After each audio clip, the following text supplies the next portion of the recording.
नमस्कार दोस्तों, BPSC online academy में आप लोग का बहुत बहुत स्वागत है। बीपीएससी का करंट अफेयर का सेशन चल रहा था, जिसके अंतर्गत हम लोग करंट अफेयर कवर कर रहे थे एक साल का, सितंबर 2022 से लेके सितंबर 2023 तक का करंट अफेयर हम लोग कवर करेंगे इस सेशन के अंतर्गत। तो ये 2022 का सितंबर का करंट अफेयर चल रहा है। तो इसमें हम लोग जो बीपीएससी एग्ज़ाम तक एक साल का कवर करने वाले हैं करंट अफेयर। तो जो लोग बीपीएससी का एग्ज़ाम दे रहे हैं उसके लिए बहुत ही महत्वपूर्ण सेशन होने वाला है, और इसको जब भी आप लोग रिवीजन तौर पे उपयोग करिएगा तो फास्ट फॉरवर्ड करके वीडियो देख लीजिएगा, ताकि जल्दी से आप लोग का रिवीजन हो पाए। ठीक है, तो चलिए स्टार्ट करते हैं आज का सेशन। और आज के सेशन का पहला ये है कि पॉप ने मांगी माफ़ी। अब ये देखिए, पॉप कौन होता है, क्यों माफ़ी मांगी?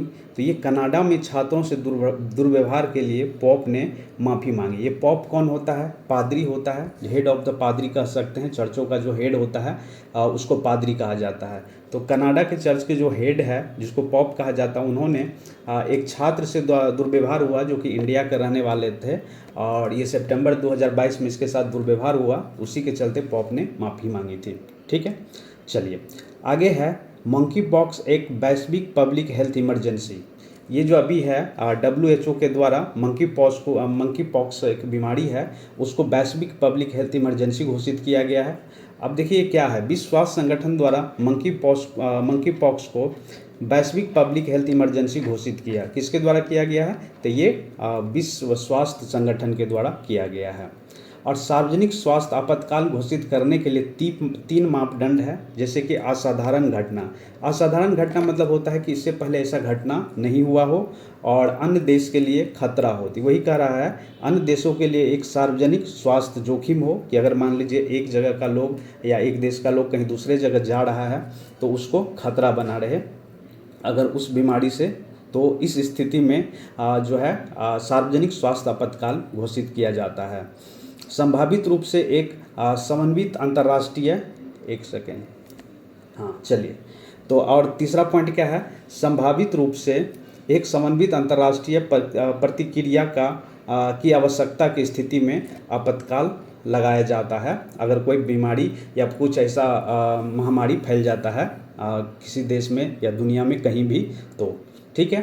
तो याद रखिएगा मंकी पॉक्स, ठीक है। इसी को विश्व स्वास्थ्य संगठन के द्वारा सार्वजनिक स्वास्थ्य आपातकाल घोषित किया गया, और ये 3 मापदंड है सार्वजनिक आपातकाल लगाने की। चलिए नेक्स्ट है यहाँ पर, रसिया 2024 तक ISS से बाहर। अब ये ISS है क्या? ये है अंतर्राष्ट्रीय अंतरिक्ष स्टेशन, जिसको कहा जाता है इंटरनेशनल स्पेस स्टेशन।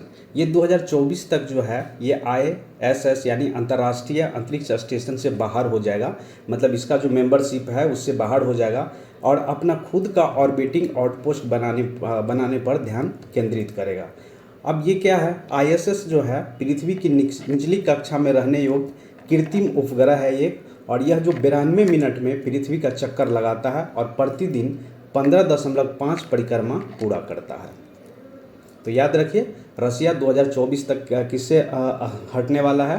तो ये ISS से, मतलब क्या? अंतर्राष्ट्रीय अंतरिक्ष स्टेशन से बाहर हो जाएगा।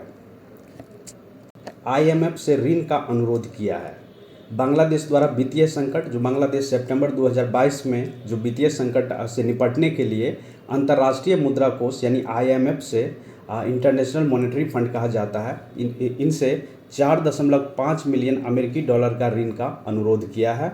और इसका कारण क्या था कि तेज़ी से जो विदेशी मुद्रा भंडार था बांग्लादेश के पास, उसका स्तर बहुत नीचे आ गया था, मतलब 40 मिलियन डॉलर से भी नीचे आ गया था।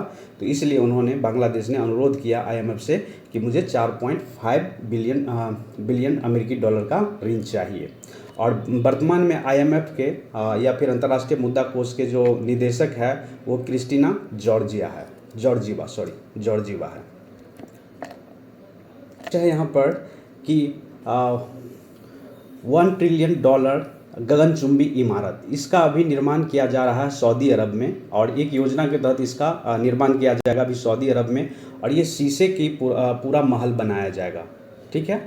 और सबसे बड़ी संरचना बनाने की है, जिसकी लागत लगभग कितना है? 1 ट्रिलियन डॉलर है। तो ये पूछा जा सकता है 1 ट्रिलियन गगनचुंबी इमारत कहाँ पर बन रहा है?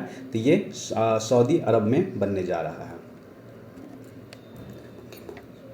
अभी देखिए एक मंकी पॉक्स एक वैक्सीन है जिसका नाम है इम्बेनैक्स। ये देख रहे हैं, ये वैक्सीन का नाम आप लोग याद रखिएगा, ये मंकी पॉक्स का वैक्सीन है। ये अभी हाल ही में मतलब सितंबर 2022 में यूरोपियन आयोग द्वारा, जिसको यूरोपियन कमीशन के नाम से भी हम लोग जानते हैं, उनके द्वारा यूरोपियन संघ में मंकी पॉक्स के खिलाफ उपयोग के लिए वैक्सीन को मंजूरी दे दी गई है। ठीक है, तो किसके द्वारा दिया गया है? यूरोपियन यूनियन या यूरोपियन कमीशन के द्वारा दिया गया है। और ये वैक्सीन जो है इम्बेनैक्स, ये संयुक्त राज्य अमेरिका और कनाडा में मंकी पॉक्स की रोकथाम के लिए भी मंजूरी दी गई है।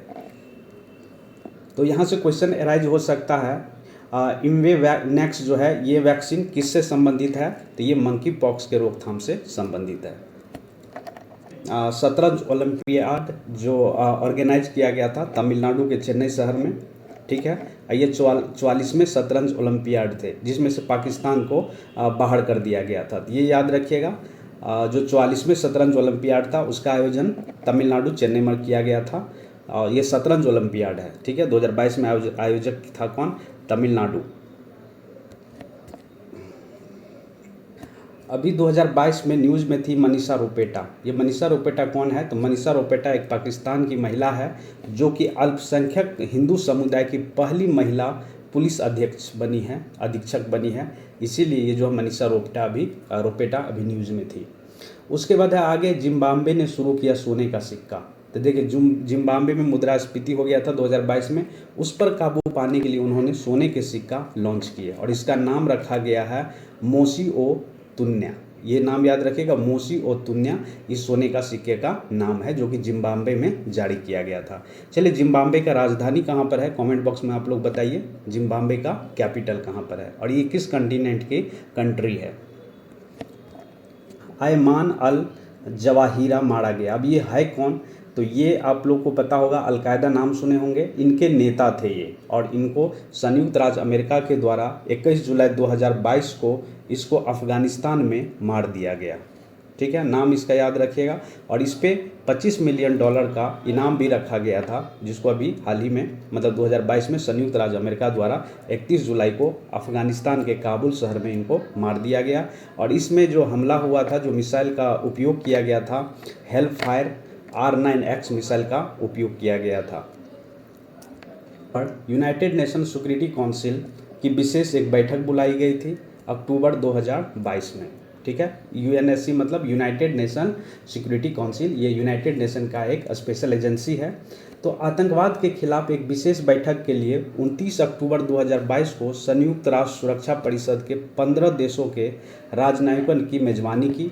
और इस बैठक में जो बात हुई है, जो विषय था इस बैठक में, नई और उभरती प्रौद्योगिकी के दुरुपयोग से उत्पन्न खतरे को ध्यान में रखते हुए विशेष बैठक की गई थी।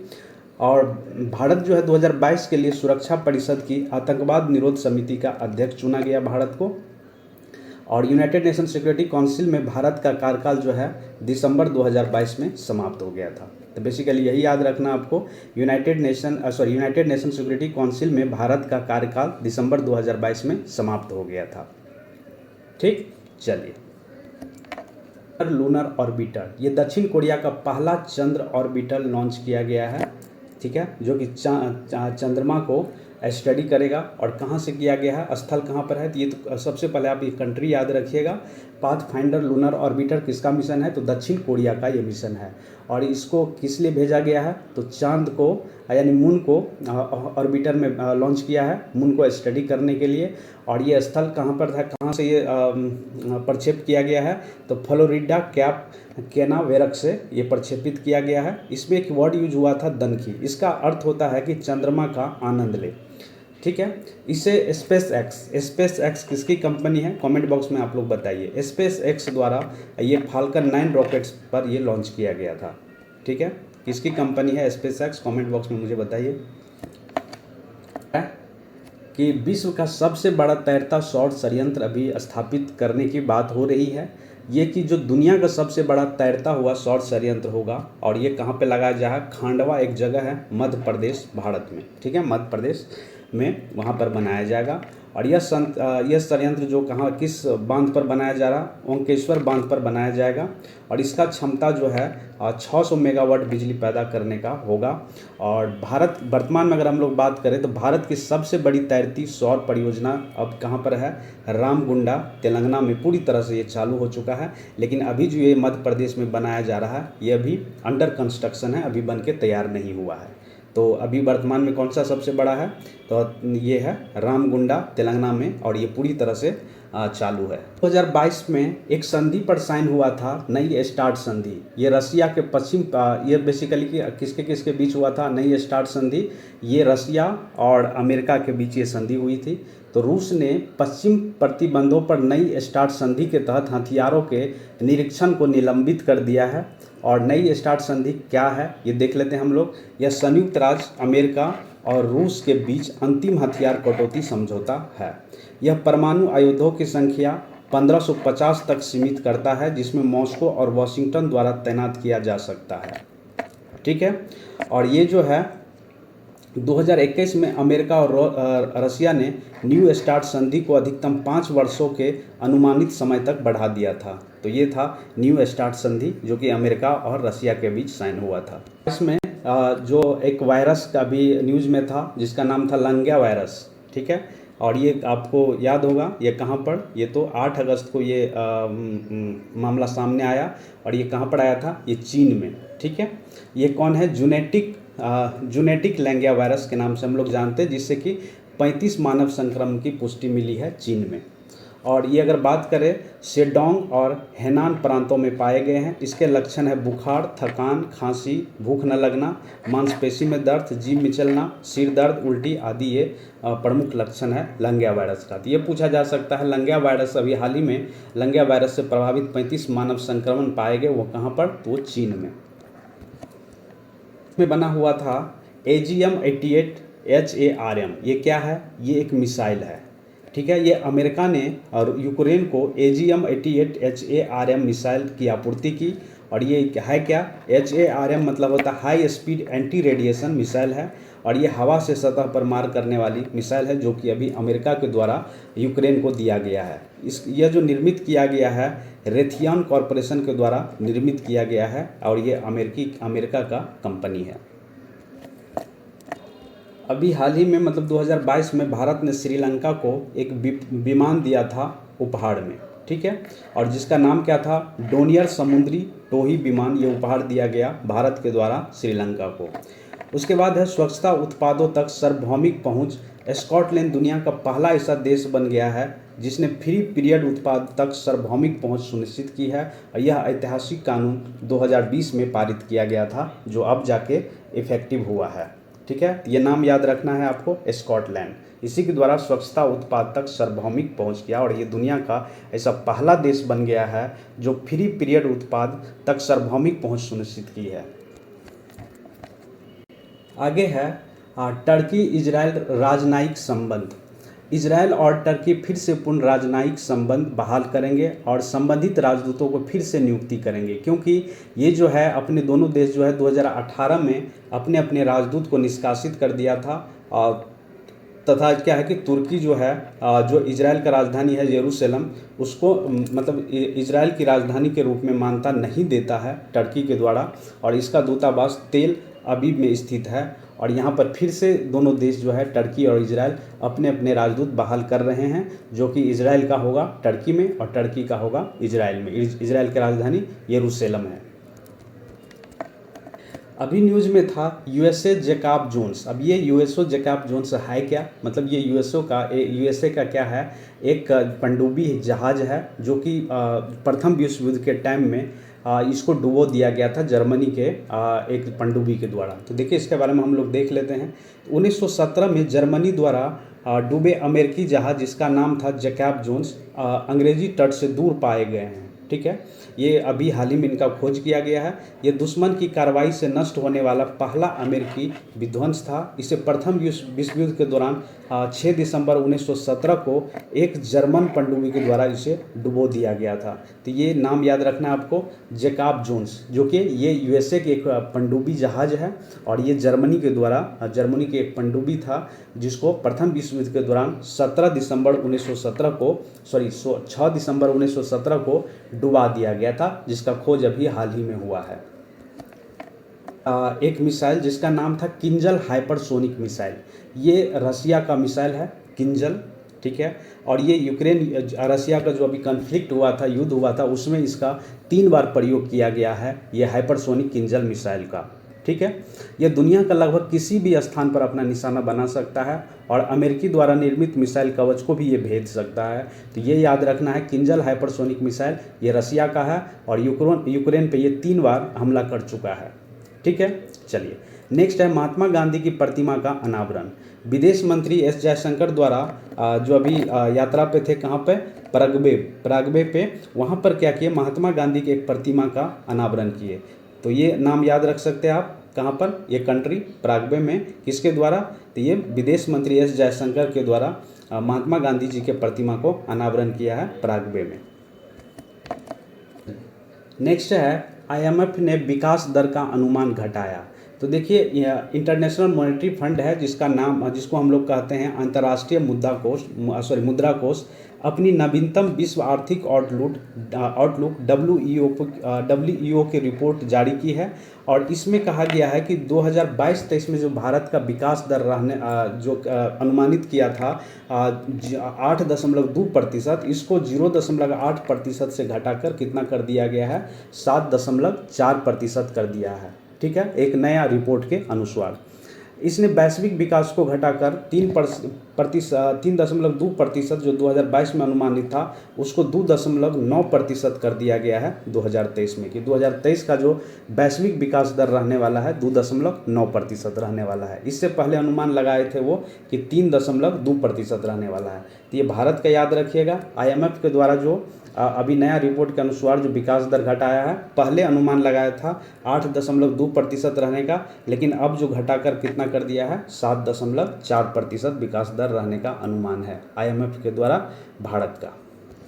चलिए नेक्स्ट पॉइंट है कि India international bullion exchange, Gandhinagar में भारत का पहला अंतर्राष्ट्रीय बुलियन एक्सचेंज स्थापित किया जाएगा। गांधीनगर कहाँ पर है, ये गुजरात में है। भारत सोने का दूसरा सबसे बड़ा उपभोक्ता है, 2021 में था ये, जिसमें 1069 टन सोना का आयात किया था। उन्होंने गांधीनगर में अंतर्राष्ट्रीय वित्तीय सेवा केंद्र प्राधिकरण मुख्यालय की आधारशिला रखी और IFSCA की स्थापना IFCA अधिनियम 2019 के तहत ये किया जा रहा है, ठीक है। और ये जो है गिफ्ट सिटी, भारत में पहला, जो गिफ्ट सिटी किसको कहा जाता है, गांधीनगर को कहा जाता है। ये पहला अंतर्राष्ट्रीय वित्तीय सेवा केंद्र है। नेक्स्ट है भारत में FDI प्रवाह। वाणिज्य और उद्योग मंत्रालय ने प्रत्यक्ष विदेशी निवेश FDI प्रवाह के संबंध में एक डेटा जारी किया है और इसमें कहा गया है कि वित्त वर्ष 2021-22 में भारत में लगभग $85 बिलियन का उच्चतम वार्षिक प्रत्यक्ष विदेशी निवेश प्राप्त हुआ है, जिसमें मैन्युफैक्चरिंग सेक्टर में अगर हम लोग बात करें तो FDI में 76% मतलब $21.34 अरब की बढ़ोतरी हुई है। तो ये नाम याद रखना आपको, मैन्युफैक्चरिंग सेक्टर, इसमें FDI कितना है, 76%, कितनी की वृद्धि हुई है, $21.34 अरब की बढ़ोतरी हुई है। अब यहाँ पे हम लोग देखेंगे FDI के शीर्ष 5 FDI स्रोत देखेंगे हम लोग, जिसमें से सिंगापुर का कितना है, 27.01% है। उसके बाद USA का है 17.94%, मॉरिशस का है 15.98%, नीदरलैंड का है 7.86%, स्विट्जरलैंड का है 7.31%। और शीर्ष 5 प्राप्त करने वाला राज्य अगर हम लोग बात करें तो FDI सबसे ज़्यादा प्राप्त किसको होता है, ये होता है कर्नाटक राज्य को, कितना प्रतिशत, 37.55%। फिर होता है महाराष्ट्र का 26.26%। फिर उसके बाद दिल्ली जो कि केंद्र शासित प्रदेश है 13.93%। उसके बाद नंबर आता है तमिलनाडु का 5.10%। फिर आता है हरियाणा का 4.76%। तो ये पांच स्रोत आप याद रखेंगे: सिंगापुर, यूएसए, मॉरिशस, नीदरलैंड एवं स्विट्जरलैंड। आप 5 स्टेट का नाम रखेंगे, याद रखेंगे जो शीर्ष प्राप्त करता है। कर्नाटक है पहले नंबर पर, फिर महाराष्ट्र है, फिर दिल्ली है, फिर तमिलनाडु और हरियाणा 5वें नंबर पर। के क्षेत्र में हम लोग बात करेंगे शीर्ष 5 प्राप्त करने वाले क्षेत्र कौन से हैं। तो पहला क्षेत्र है कंप्यूटर सॉफ्टवेयर और हार्डवेयर, जिसको 24.60% एफडीआई प्राप्त है। उसके बाद दूसरे नंबर पे आता है सेवा क्षेत्र, जिसमें वित्त, बैंकिंग, बीमा आता है 12.13%। फिर ऑटोमोबाइल तीसरे नंबर पर, ये 11.89%। फिर आता है ट्रेडिंग 7.72%। उसके बाद आता है निर्माण सेक्टर, ठीक है, और निर्माण गतिविधि, जो कि 5.52% एफडीआई प्राप्त करता है।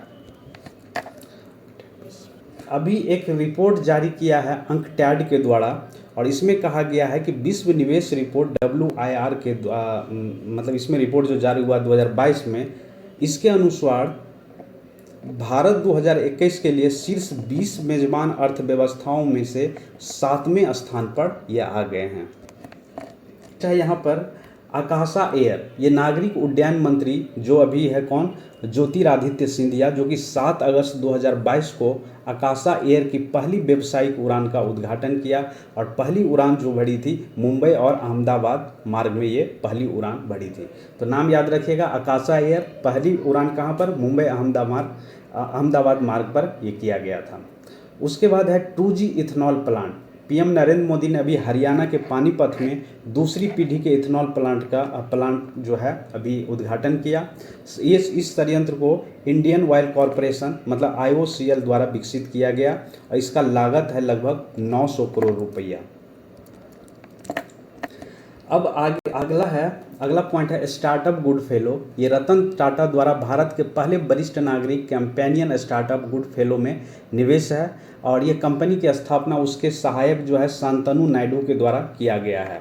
गुड फेलो भावनात्मक बुद्धिमत्ता वाली युवा शिक्षित स्नातकों के माध्यम से वरिष्ठों को प्रामाणिक सहयोग प्रदान करता है। तो हम लोग कवर करने वाले हैं विज्ञान और प्रौद्योगिकी में था। ये वायरस का नाम है जोकर मालवेयर। जोकर मालवेयर जो है एक वायरस है। इसके हमले से 50 ऐसे ऐप था जो कि गूगल प्ले स्टोर से बाहर कर दिया गया है। और बेसिकली ये जो है जोकर मालवेयर, ये एंड्रॉयड मोबाइल को ये निशाना बनाता है, या कह सकते हैं जिस भी उपकरण में एंड्रॉयड का उपयोग किया जाता है उसी को ये निशाना बनाता है, ठीक है। इसके चलते 50 ऐसे ऐप था जिसको गूगल प्ले स्टोर से हटा दिया गया है। View, Google street view launch किया गया है। गूगल ने स्थानीय भागीदारों के डेटा के साथ 10 भारतीय शहरों के लिए अपना स्ट्रीट व्यू फीचर लॉन्च किया है, और इसके जो स्थानीय साझेदार है ये टेक महिंद्रा और जेनेसिस इंटरनेशनल के सहयोग से ये लॉन्च किया गया है। इस परियोजना का नाम था लफाई, और ये भारत के 10 शहरों का चुना गया है जिसको स्ट्रीट व्यू प्रोवाइड करेगा गूगल। जैसे है ये पहला है बेंगलुरु, चेन्नई, दिल्ली, मुंबई, हैदराबाद, पुणे, नासिक, बड़ोदरा, अहमदाबाद एवं अमृतसर। तो ये 10 शहरों का स्ट्रीट व्यू अभी गूगल ने लॉन्च किया गया है। किसके सहयोग से? तो ये टेक महिंद्रा के सहयोग से और ये जेनेसिस इंटरनेशनल के सहयोग से। चीन के द्वारा एक रॉकेट छोड़ा गया था, उसका मालवा अभी पाया गया कहाँ पर? फिलीपीन सागर में पाया गया। ये रॉकेट का नाम क्या था? लॉन्ग मार्च 5B CZ-5B ये नाम था रॉकेट का। इसका मालवा अभी फिलीपीन महासागर में या सागर में गिरा है। नेक्स्ट है 5G स्पेक्ट्रम की नीलामी हुई है। टेलीकॉम स्पेक्ट्रम की भारत की अब तक की सबसे बड़ी नीलामी में रिकॉर्ड जो कि 1.5 लाख करोड़ की बोलियां लगी थी, ठीक है। अभी जो हाल ही में 5G स्पेक्ट्रम की नीलामी हुई है उसमें रिलायंस जियो ने 5G स्पेक्ट्रम नीलामी में सबसे ज़्यादा खर्च करने वाली कंपनी बन गई है। प्रीमियम 700 मेगाहर्ट्ज बैंड में स्पेक्ट्रम हासिल करने वाला यह एकमात्र 4 आवेदक में से एक है, जो किसको मिला है? रिलायंस जियो को मिला है। तो ये 5G स्पेक्ट्रम को कितने लोग बोली लगाए थे? ये 4 लोग लगाए थे, जिसमें से कौन थे? रिलायंस जियो थे, जिसको सबसे ज़्यादा स्पेक्ट्रम मिली है इसी को।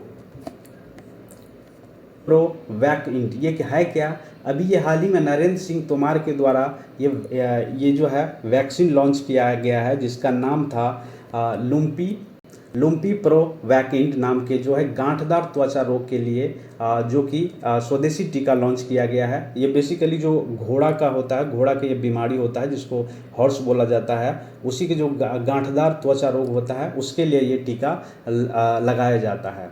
और ये जो विकसित किया गया है राष्ट्रीय अश्व अनुसंधान केंद्र हिसार हरियाणा और भारतीय पशु चिकित्सक अनुसंधान संस्था इज्जत नगर बरेली द्वारा ये विकसित किया गया है। वर्तमान में अगर हमारे देश में बात करें तो 30 करोड़ पशुधन है हमारे भारत में।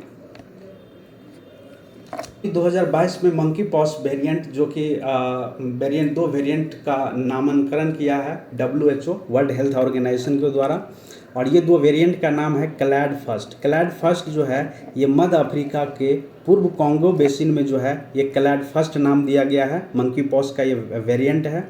और दूसरा रखा गया क्लैड 2, ये जो है पूर्व पश्चिम अफ्रीका में रखा गया है इसका नाम। तो याद रखिएगा मंकी पॉक्स का ही वेरिएंट है जिसका नाम दिया गया है WHO के द्वारा क्लैड 1 एवं क्लैड 2। ये बहुत ही महत्वपूर्ण क्वेश्चन है, इसको एकदम याद रख लीजिएगा आप लोग। हाइड्रोजन ईंधन सेल से चलने वाली बस। अभी हाल ही में केंद्रीय मंत्री डॉक्टर जितेंद्र सिंह ने पुणे द्वारा भारत की पहली स्वदेशी रूप से विकसित हाइड्रोजन ईंधन सेल से बस का शुभारंभ किया गया है। मतलब हाइड्रोजन ईंधन से बस चलेगा कहाँ पर? पुणे में। और ये क्या है? स्वदेशी रूप से विकसित किया गया है। और ऐसा करने वाला जो ऐसा बस जो चला है ये सबसे पहले चलाया गया भारत में कहाँ पर? ये पुणे में चलाया गया है। ठीक है, तो ये याद रखना है। और इसका प्रमुख बिंदु ये है कि इसको विकसित किसके द्वारा किया गया है? तो KPIT और CSIR के द्वारा ये विकसित किया गया है, जो हाइड्रोजन ईंधन से बस चल रही है। के टेस्टिंग के लिए ये किट जारी किया गया है और इसको विकसित किया गया है किसके द्वारा? ट्रांस एशिया बायोमेडिकल द्वारा विकसित किया गया है। और इसका नाम क्या रखा गया है? मंकी पॉक्स के परीक्षण के लिए भारत की पहली स्वदेशी रूप से विकसित RT-PCR किट लॉन्च हुआ है और इसका नाम रखा गया है ट्रांस एशिया एरबा monkey pox RT-PCR test kit. ठीक है, और ये किसके द्वारा विकसित किया गया है? ट्रांस बायोमेडिकल द्वारा ये विकसित किया गया है। हाल ही में वेब टेलीस्कोप के माध्यम से बृहस्पति ग्रह का एक नया तस्वीर लॉन्च किया गया है, जिसमें क्या हुआ है कि जेम्स वेब स्पेस टेलीस्कोप ने बृहस्पति की नई एक तस्वीर खींची है। बृहस्पति के पास एक प्रसिद्ध जो है ये ग्रेट रेड स्पॉट है। यह एक तूफान है और जो कि इतना बड़ा तूफान है जो कि पृथ्वी को निगल सकता है। बस इतना ही याद रखना है आपको। ये ग्रेट रेड स्पॉट जो है कहाँ पर पाया गया है? ये बृहस्पति ग्रह पर पाया गया है। और ये क्या है? एक तूफान का रूप है और ये इतना बड़ा तूफान है कि पृथ्वी को अपने में निगल सकती है। और इसके 2 छोटे चंद्रमा है बृहस्पति के पास, जिसका नाम है अमल्थिया और दूसरा नाम है एंड्रास्टिया। ठीक है, तो ये दोनों आपको याद रखना है। बृहस्पति के 2 चंद्रमा भी है। करंट अफेयर हम लोग कवर करने वाले हैं, सुरक्षा से संबंधित जितने भी करंट अफेयर होगा ये हम लोग कवर करने वाले हैं। तो चलिए हम लोग देखते हैं। अभी हाल ही में एक मैरीटाइम पार्टनरशिप एक्सरसाइज का आयोजन किया गया था, जिसका नाम है MPX। ये इसमें जो भागीदार देश था जापान और भारत के बीच ये आयोजित हुआ था और ये स्थल था कौन सा? अंडमान सागर में इसको आयोजित किया गया था। इसके अलावा अगर हम लोग बात करें तो भारत और जापान के बीच जो समुद्री अभ्यास है जिमेक्स एक अभ्यास है जो भारत और जापान के बीच आयोजित किया जाता है। और दूसरा है मलाबार अभ्यास। ये भारत, अमेरिका, जापान और ऑस्ट्रेलिया के बीच आयोजित किया जाता है ये मलाबार अभ्यास गया था, जिसका नाम था अल नजाह 4। इसमें भागीदार देश कौन कौन थे? तो ये थे भारत और ओमान के बीच ये आयोजित किया गया था और आयोजन स्थल था यहाँ पर राजस्थान में। भारतीय और ओमान की सेना 1 से 13 अगस्त 2022 तक ये 2 सप्ताह तक सैन्य अभ्यास चला था और इसे राजस्थान के महाजन शील्ड फायरिंग रेंज में आयोजित किया गया था। और पिछला संस्करण इसका मार्च 2019 में आयोजित किया गया था, जिसका नाम था मस्कट। ठीक है, तो मस्कट भारत और ओमान के बीच हुआ था और इस बार जो हुआ है ये अल नजाह। चलिए नेक्स्ट है यहाँ पर एक्स बिनवैक्स 2022 ये युद्ध अभ्यास है, द्विपक्षीय सेना अभ्यास है सॉरी, और ये वियतनाम और भारत के बीच आयोजित किया गया था एक्स बिनवैक्स 2022 में। 2022 में तीसरा संस्करण 1 अगस्त से लेकर 20 अगस्त तक 2022 तक ये आयोजन किया गया था। हरियाणा के चंडी मंदिर में आयोजित हुआ था। ठीक है। फायर R9X मिसाइल भी न्यूज़ में था। ये क्यों न्यूज़ में था कि आप लोग को पता होगा कि आयमान अल जवाहिर को मारने के लिए अमेरिका ने ये मिसाइल का उपयोग किया था। और ये कौन थे? ये अलकायदा के हेड थे। इनको कहाँ मारा गया था? तो अफ़गानिस्तान के काबुल में मारा गया था। अपने गुप्त हथियार हेलफायर R9X मिसाइल का इस्तेमाल किया गया था इनको मारने के लिए। चलिए इस मिसाइल के संबंधित कुछ बातें देख लेते हैं।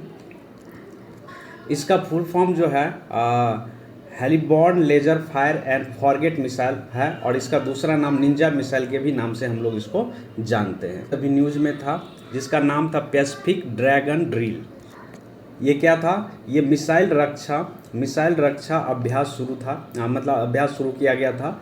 ये किन किन देशों के बीच हुआ था? तो ये दक्षिण कोरिया, अमेरिका, जापान, ये तीनों देश मिलके 14 अगस्त से हवाई के समुद्र में, जो हवाई आइलैंड है यूएसए के बगल में, जो यूएसए का ही पार्ट है, वहाँ पर यह संयुक्त बैलिस्टिक मिसाइल रक्षा अभ्यास शुरू हुआ था। नाम याद रखिएगा, दक्षिण कोरिया, अमेरिका एवं जापान, ये 3 देश मिलके पैसिफिक ड्रैगन ड्रिल रक्षा अभ्यास शुरू किया था। नेक्स्ट अभ्यास है पिच ब्लेड। ये पिच ब्लेड अभ्यास में ऑस्ट्रेलियाई सरकार ने पिच ब्लेड अभ्यास में भारत की भागीदारी की पुष्टि की है। मतलब अब जो पिच ब्लेड होगा उसमें भारत भी सम्मिलित होंगे। और अगला है युद्ध अभ्यास। यह भारत और यूएस के बीच एक संयुक्त सैन्य अभ्यास है, और यह आयोजित किया गया था उत्तराखंड के औली में। अंतिम संस्करण इसका 2021 में किया गया था अलास्का यूएसए में, और 2022 में आयोजित किया गया था उत्तराखंड के ओली में। नाम है इसका युद्ध अभ्यास। किसके बीच? भारत और यूएसए के बीच, यानी भारत और अमेरिका के बीच युद्ध अभ्यास किया जाता है। न्यूज़ में था सभी महिला एयर क्रू, मतलब कि जितने भी क्रू मेंबर थे सभी महिला थी।